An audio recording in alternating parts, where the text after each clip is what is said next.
கர்த்தர் உங்களை உயிரோடு வைத்தாலே சாட்சிதான், ஆனா அது போதாது, உயர்வோடும் வைப்பார்.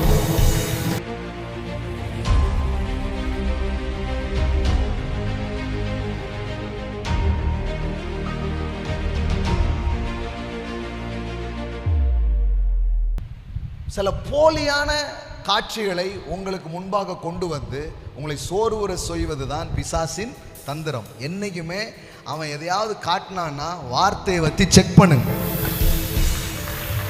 ஆமென், ஆமென். அவ்வளோதான் உன் பிள்ளை வாழ்க்கை, அவ்வளோதான் உன் குடும்பம், அவ்வளோதான் உன் தொழில், அவ்வளோதான் எதையாவது ஒன்று காட்டுவான். காட்டும் போது சொல்லுங்க, கிடையாது, எனக்கு ஒரு தேவன் ஒருவர் இருக்கிறார். ஆமென். ட்ரெஸ்ஸில் ரத்தத்தை கலந்து யாரை ஏமாத்திருக்காங்க? யாக்கோபை ஏமாத்துன்னு அவ்வளோ பெரிய கிரிமினல். ஆனால் இப்போ அந்த ஜோசப் எப்படி இருக்கிறான்? உயிரோடு இருக்கிறான். உயிரோடு மட்டும் இல்லை, உயர்வோடும் இருக்கிறான்.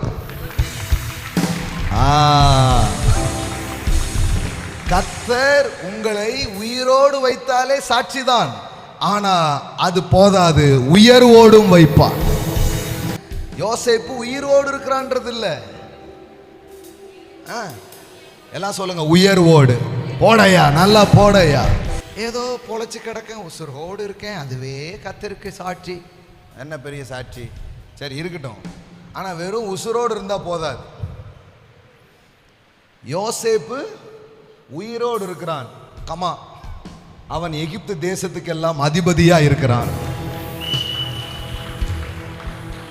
என்று அவனுக்கு அறிவித்தார்கள். அப்போ உயிரோடு இருக்கிற செய்தி மட்டும் போகல, அவன் உயர்வோடு இருக்கிற செய்தியும் போகிறது. உங்கள் துயரம் மாறும் மட்டும் பிரசங்கம் அல்ல, உங்கள் உயரமும் மாறும். ஆமென். ஏதோ என் பிரச்சனையிலிருந்து தப்பிச்சேன் பொழைச்சேன், கடவுள் இந்த தப்பிச்சேன் பொழைச்சேன்ற வாழ்க்கைக்கே உங்களை கூப்பிடல. தப்பு வைக்கிறது மட்டும் ஒரு வேலை கிடையாது, உங்களை தலைமை ஏற்க வைக்கிறது அவருடைய வேலை. உசுரோட உங்களை வைக்கிறது மட்டும் இல்ல, உங்களை உயர்வோடும். ஆமென், ஆமென். இதுதான் தேவன். பாருங்களேன், அவன் உயிரோடு இருக்கிறான், எகிப்திலே உயர்வோடும் இருக்கிறான்.